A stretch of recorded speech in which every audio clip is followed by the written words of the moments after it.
Welcome to the Business Talk podcast. I'm your host Deepak. We are delighted to welcome Professor Maryam Kaveshgar, Assistant Professor at the School of Engineering and Applied Science at Ahmedabad University.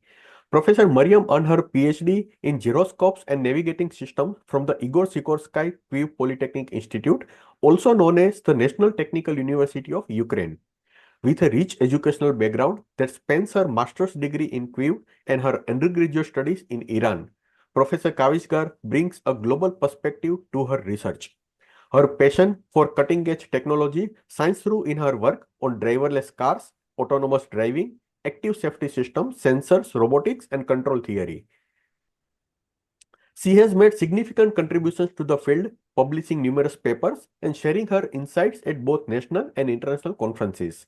As the editor-in-chief of the IEEE ITS Podcast and a dedicated member of several editorial boards, Professor Kavishgar is at the forefront of academic discourse. Professor Kavishgar was recently appointed as the IEEE ITSS Vice President of Outreach. When she is not immersed in her research, you can find her expressing her creative side through classical guitar and painting. In this episode, Professor Kavishgar will dive into her fascinating research on smart cities and autonomous vehicles, shaping the future of urban mobility. Get ready for an engaging discussion that promises to reshape your understanding of how technology is transforming our urban landscapes. Professor Maryam Kavishgar, it's a true honor to have you join us on the podcast.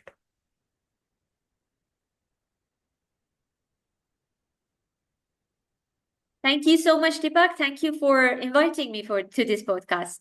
Yeah. Professor, can you share insights on the current state of autonomous vehicle technology? What advancements have been made recently? When we talk about autonomous vehicle, we have to specify what are we talking about, because vehicles can be on the ground. We have set of vehicles that are flying objects, or we have set of vehicles that they go submerged in the water. But I think that the focus of this discussion is mainly for public transport or urban transport, or whatever we see on the ground. So I would like to focus on that. There have been lots of advancement happening in this field. There have been numerous promises that have been made for bringing autonomous vehicle to our roads. Initially, it was promised by industry that by 2025, we will have autonomous vehicle as a mass production on roads, and many companies, big manufacturers, they promised this. However, due to some problems that we will discuss it later, this timeline is a bit postponed. One of this can be infrastructure, another can be safety or policy. Advancement has been made. We already have close to perfection sensors. We have a very good approach to sensor fusion. And if this talk is seen by people that maybe they are not from the field of engineering, I try to explain these specific terms for everyone to listen to.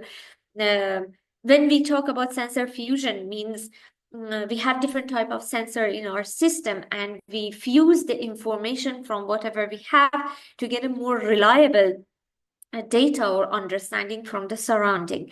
Before, there was a problem with sensors that some of them were way too expensive, or they were not reliable. So some sensors, they can see or understand the environment in the specific conditions. Some they cannot. If camera has problem with night vision, a LiDAR, which is a laser-based technology, it doesn't have. However, when we have a fog or rain, camera maybe works better than a LiDAR, or even a radar. A small radar can overcome all those problems. So we have moved a lot.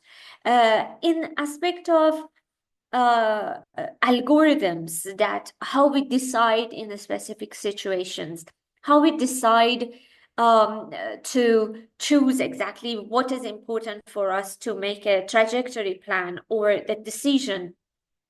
we have moved a lot. We already are very confident using artificial intelligence in our systems, process the data, and make a comfortable and safe environment with inside the vehicle for our passengers. Professor, how do you envision the integration of autonomous vehicles within smart city infrastructure, and what role do they play in enhancing urban mobility? So that it's a very interesting question, and brings me back to whatever I discussed in the previous paragraph or talk that we had. Yes, we have advanced in autonomous vehicle, but we have advanced in autonomous vehicle. We have close to perfect sensors, close to perfect algorithms. But when they come in interaction with human and human intelligence, this is where we still have to think about it, and we have to still perfect it. Urban environment is full of people. And I'm not still bringing even the case with Indian or let's say South Asian urban environment. Even let's say a quiet, simple traffic scenario in Scandinavian countries. We have people on the road. We have children that they might run after a ball running on the road. So theoretically, maybe the autonomous vehicles are ready to get in the road, but practically, we still in many places we don't want to risk it. That's why if you see right now, many of the autonomous vehicles, they are used in constrained environment. They are used around the airport, inside the factory, or if they come to the streets, they are highly controlled still by a human. Either they can see it, or in many cities they allow them, but the a driver has to sit on the driver's seat. And all of this is because we cannot trust them completely to deal with human intelligence. You give a road to an autonomous vehicle, it knows that it has to drive in lane, it has to stop on the red light, where it has to stop, where it has to turn, what are the times. But in many places, we have very complicated situations. Let's say lane changing. Algorithm knows how this lane changing has to happen in a high speed in the autobahn in the Germany or in the highways. However, any driver can come with his own intentions, right? I'm talking about a human driver. And that's a place that we get into the tricky situation where human intelligence and artificial intelligence, they have to get into some sort of a battle, I would call it. There are lots of research going on in this field. Allow autonomous vehicle on the roads. What will happen and how they have to adapt with the system that already exists. The situation that we can imagine all vehicles on the road are autonomous, it's very different from putting these two agents together. I mean, autonomous system and human intelligence. There have been many researches to see that if we bring autonomous vehicle into our roads, will we enhance the traffic situation? Or there is a different aspect that we don't know about it because it has not happened yet. There have been simulations that they show. We also have done in Ahmedabad University, also we have done this. And in some constrained environment, let's say in our BRTS, if we bring autonomous vehicles, they actually enhance the movement, they reduce the traffic, they reduce the traffic time.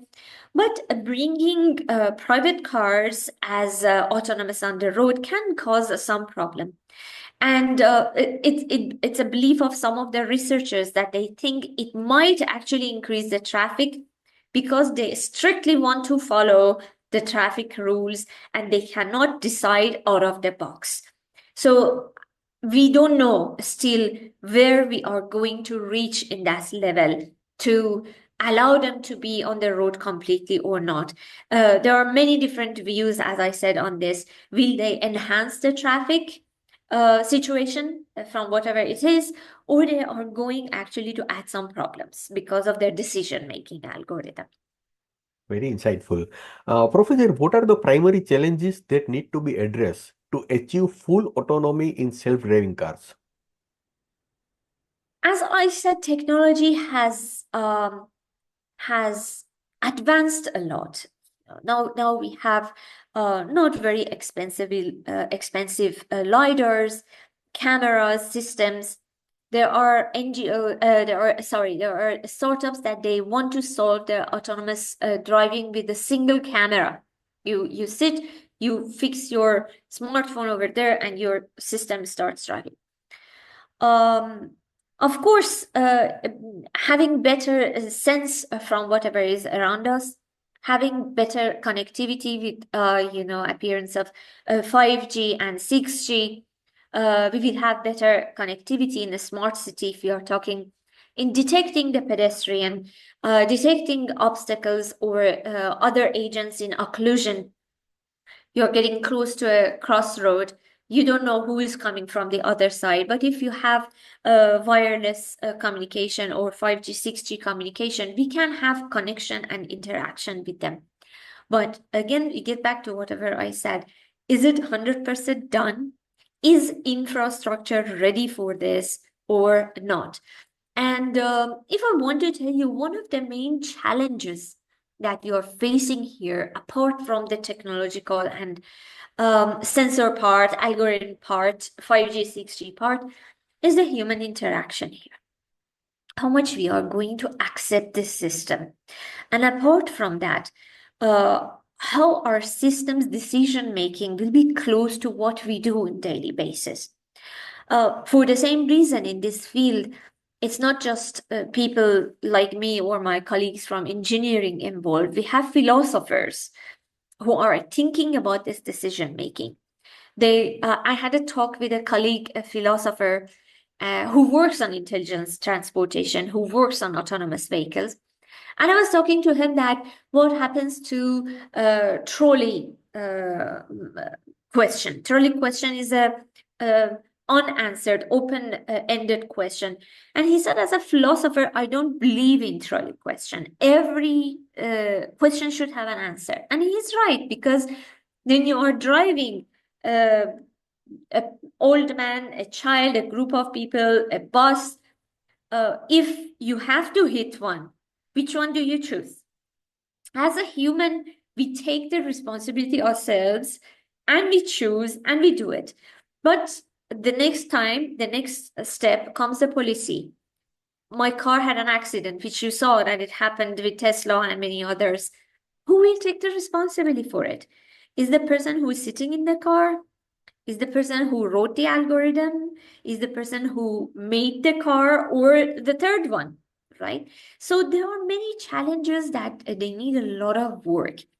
And I personally believe that some of them, they will be solved on the go. When we face it, we find something for it. We make some problem, we fix that problem. But it's inevitable. Challenges are always there, and we will overcome that. Right now, even with normal cars also, we have challenges, right? We still have challenges with four-wheelers. We have a lot of challenges with two-wheelers, especially in countries like India. But we will overcome, right? We will find them when we are using them, and we will try to solve them at the moment. But for autonomous vehicle, and the fact that you don't see them still very common on the roads, the problem is the decision making and type of sensors that they have to be used. Thank you. How do you see the impact of autonomous vehicles on the sustainability goals of smart cities? What measures can be taken to ensure that these technologies promotes environmental sustainability? Sustainability is a very popular term nowadays, but and it covers many things. A sustainable city has many different aspects.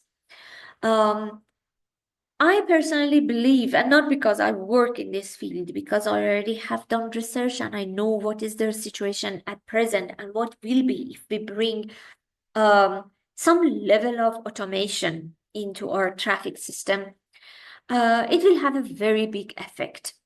If I consider some sustainability from the energy consumption point of view, this definitely will add to that. Autonomous vehicles, because they choose the optimal speed, because they are looking at whatever this usage is, because they have an optimum behavior, they will have optimal use of their energy. Now, this energy traditionally could be fossil fuel, or it can be EVs, electrical vehicles. Even in electrical vehicles, we are discussing right now that what type of behavior will increase that charging cycle and increase the durability of the batteries that we are using, because you know that EVs also are not zero emission. They are close to zero emission. They have a lot of hidden emissions that we are not discussing it at the moment. This is from the aspect of energy, I would say, especially if people start ideally like what we decided initially, that they use this autonomous vehicle and they move towards shared mobility. You call a cab, you use your vehicle, and this vehicle can be used by some other person. If you get to that point, of course, the sustainability will be enhanced. Another part of sustainability is the safety of the people and drivers, pedestrians, vulnerable road users. Again, by vulnerable road users, I mean cyclists, motorcyclists, or people who are on the road. Autonomous system, especially with implementation of a proper communication system like 5G or 5 plus, we call it, definitely would add to our sustainability goals.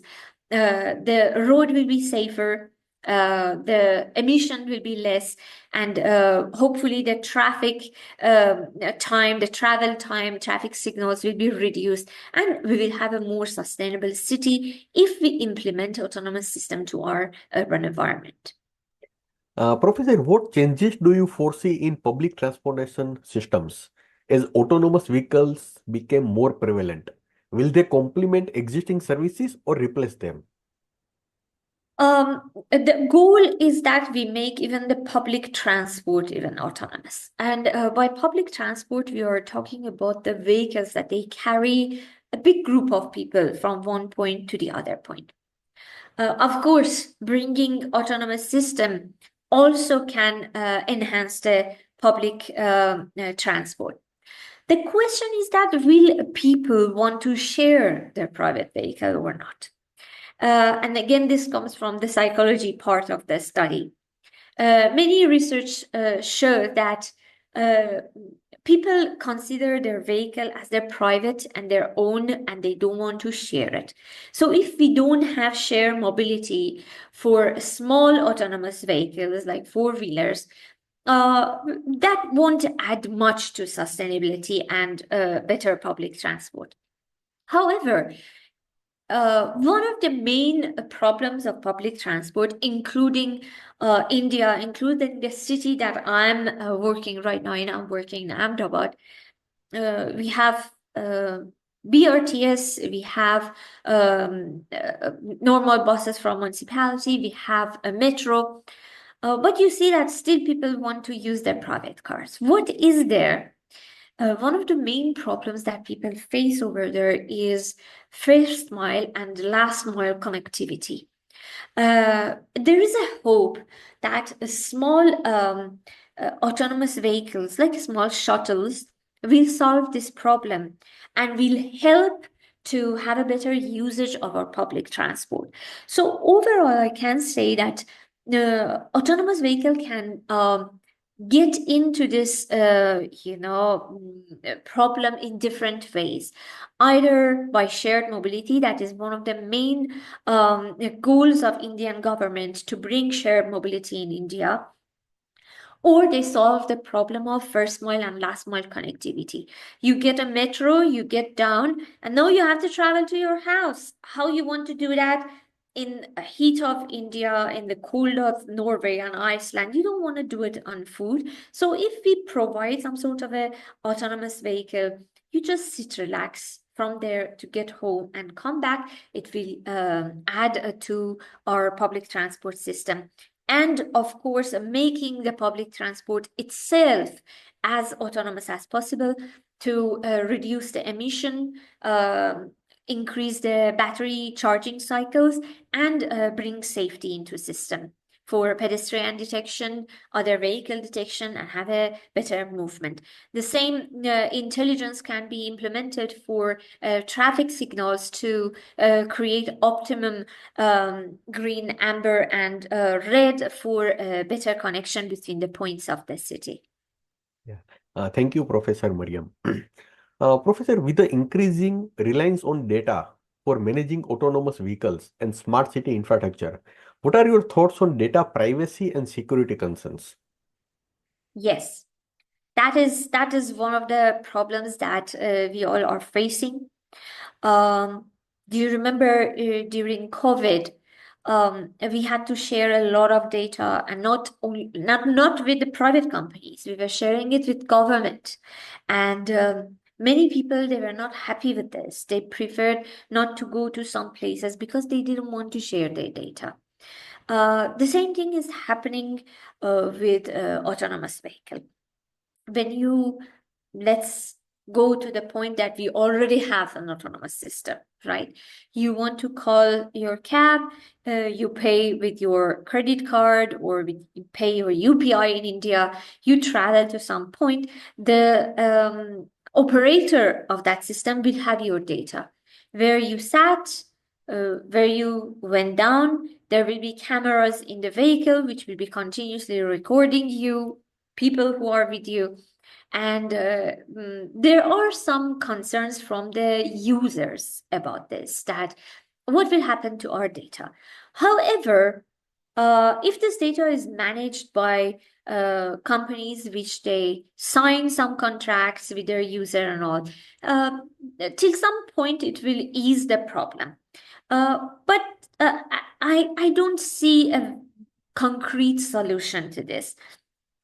We are at the moment using many cameras in different vehicles to gather data from the roads, right? Not only, I'm not talking about the Google cameras, conventional Google cameras. There are cameras that are placed on the dashboards of vehicles running around the cities, some cities on the world. Like there are cities in Japan, cities in the US, and there are some cities in Europe that people have signed this agreement and they are okay to put the camera on their vehicle and send the data to the servers. Having this data, it will be shown that where is the blockage, even where is the parking spot. So for the next car who is using the same application will find a parking spot. But still you can see that many people, they don't want to use it. Data breach and problem with data storage and data security is not specified only to autonomous vehicle. Now it's the era of data. Without data, we cannot run anything.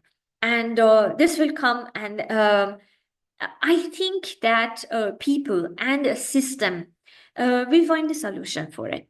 You know, when I'm working on autonomous vehicles, one of the main things that to rely on is the data.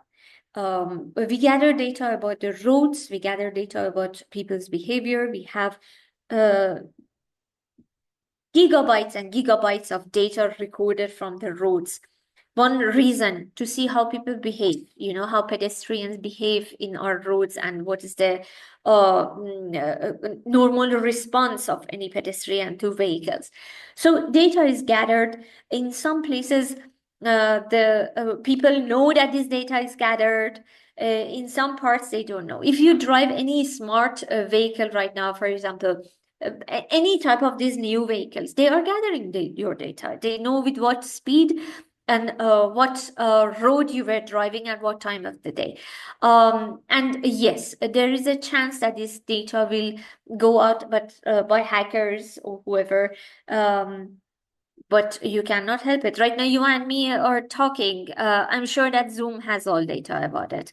My phone is listening to our conversation. This is the era of artificial intelligence. Data has to be shared. Fantastic.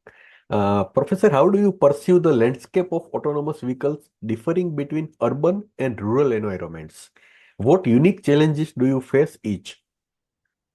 Yes, you categorize between urban and rural environment. So urban is more structured.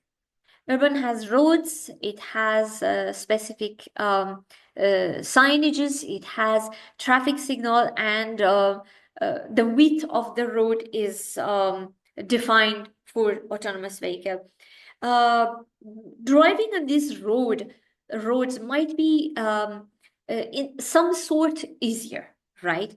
When you are talking about the infrastructure, right? You know what is the width, you know what does this light mean, what is the meaning of this signage that you saw on the road.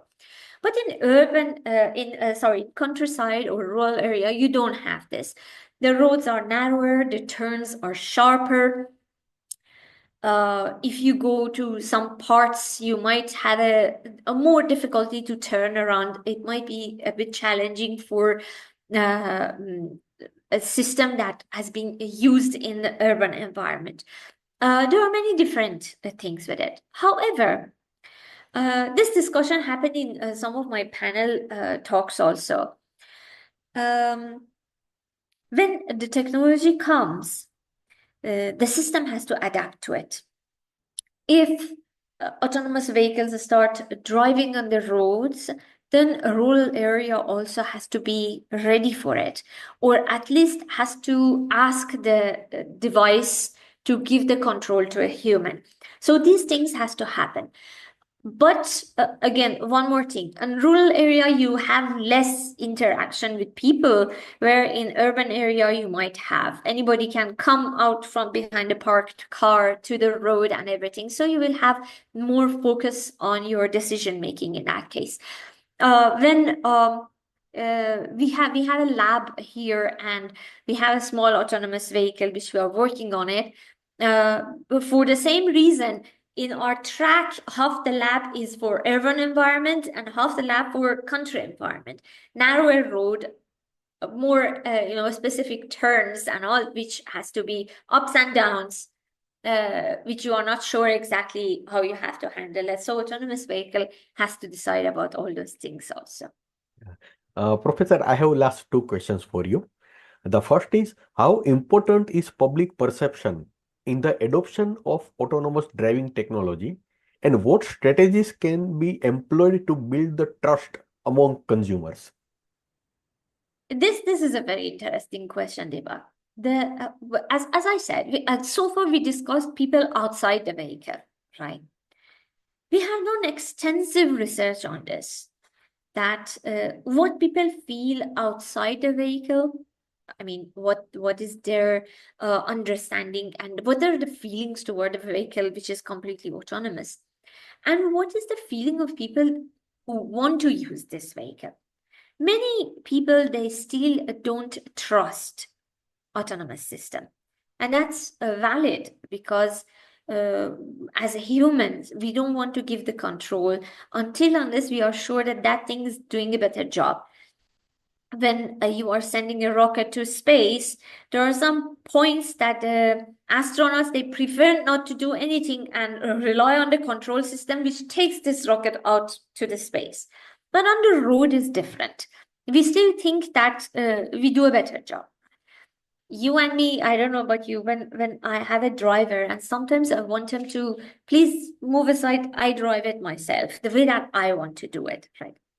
The same thing is happening with autonomous vehicle. First of all is a trust. Can you trust sit back in the back seat of the car and leave the vehicle to drive you around in a complicated city?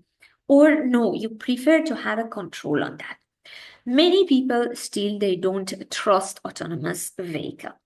Many people outside the vehicle, it's a very gray area.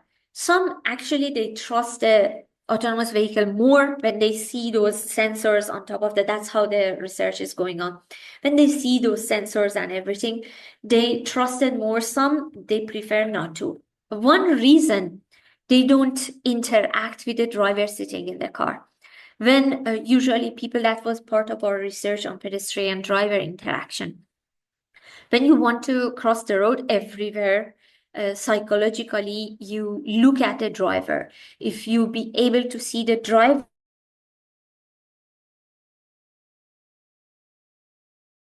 happening, that's why they have brought different communication devices between a human and autonomous vehicle. Very interesting is some sort of a googly eye. In one of the universities, they put in front of the vehicle. It blinks, means you can go. It moves the eye, so it gives some cues to pedestrian what to do. But for people who are sitting inside the vehicle, it's very different. Usually, they don't trust it until unless once or twice they ride it and they see it's actually safer in some cases than a human driver that is driving the vehicle. The research is going on. That's why we have thousands and thousands of miles drives of autonomous vehicle to see that can people use all the functions, can they trust it or not. Nowadays, again, I want to get back to question and the problem of ADAS, Advanced Driver Assistance System. Many of the modern vehicles, they have sophisticated ADAS. You get different beeps from around your car that someone is coming, someone is in front of you, you have to drink a coffee, and many people, they don't want it. Many people, they prefer to, these days, they prefer to buy vehicles that they have less information injected to them. They are fine with whatever manually they were doing. But we understand that these are safety issues, and human brain has to get used to it. For the same reason, we are coming with different designs and interaction systems between human and machine to make it more understandable between both of them, that what is going on and what is the next step or action that they have to take for it. So that's why I would like to say that a public acceptance or expectation of autonomous vehicle is very different, especially different parts of the world. Some people believe, let's say, for example, in India, bringing an autonomous vehicle is absolutely close to impossible. But we already have startups, I don't want to name them here at the moment, but we already have startups that they are working on this, and they have solved the problem in both urban area and rural area. Rural area, you might lose the asphalt. You might not have any lines on the road, but they proved with sophisticated AI, we can, or reinforcement learning, we can go through this, and we have a safer drive. But public transport is human. When in the beginning, when cars were introduced to people, they were not accepting it. They thought it's a monster, it's very dangerous, and I prefer to ride my cart with my bull or what my horses, right? It took some time, and people found out that it's more efficient, it's safer, and it's more comfortable. And I believe with the same technology, same story will repeat. Yeah. Professor Maryam, my last question. With the rise of autonomous vehicles, what implications do you foresee for jobs with the transportation sector? Very good question, Deepak. This question was discussed with some of the government people also. Whenever new technology comes, people are worried that they lose their jobs, or there are a group of people that they will lose their jobs. There were some, just for our listeners or people who are watching this podcast. When autonomous vehicle as taxis were introduced in US, there were some attacks on these vehicles. They vandalized the car, they broke down the glass. Who did it? Some of the taxi drivers. They felt danger that an autonomous system is coming to take their place. And it's not here. Automation has brought this worry to everyone everywhere. Now, I know the story that when the computer was introduced in the banks, and people who used to sit and manually enter all those data, they felt worried that now what? They will fire us. Now what we have to do? Um, the same thing happened with introduction of the vehicles to the road. And what about those who have carriages and horses? What they will do? This implication happens and should happen very smoothly. In a factory, when everybody is doing some manual job, when you want to introduce automation, you cannot in one night introduce it. Of course, you can. In many cases, again, some of the big trusts they have done it in one night. They fire and they replace the people, but that's not very humane. This implication can happen gradually, step by step. Let's say automation in the factory. You have a laborer who has to do something and they have been doing this manually, right? Now you introduce automation to them and they will be operators of this automation. I always said many of respectful rickshaw drivers, which drive rickshaws from morning to evening, right? In the heat, in the cold, in the rain, with all those problems that they face. We just talk about temperature, with the noise that they have, the level of noise pollution that we have on the roads. When you talk to them, they don't want their children also to take the same path. As researchers, as governor bodies, we have to help them to do this. Worrying about jobs is a very temporary thing. And if this happens with correct policy, gradually, with both mutual understanding, not only it will affect jobs, but it move people from very mundane and tiring and difficult jobs to more sustainable and useful skills. The person who drove a car as a taxi driver, right, slowly will sit back and his children will be the AI developers, right? Code developers, sensor makers, or operators who are sitting in some place and watching the autonomous taxis moving around the city. I believe that implication and of this technology and its effect on jobs, it's a bit, it looked at it very dramatically. If we talk about it with sense, we discuss the plan of action, how it has to be done. If we give a timeline from when to when and how this will happen, if we ensure those people that they think that they are losing their job, that they will have a better opportunity later or equal opportunity later, then we have no problem with that. So I believe that many of these panics, especially in third world country, it's because it's not approached, scientifically, with research background, with good data. It's very dramatical. That's my point of view on this. Yeah, thank you.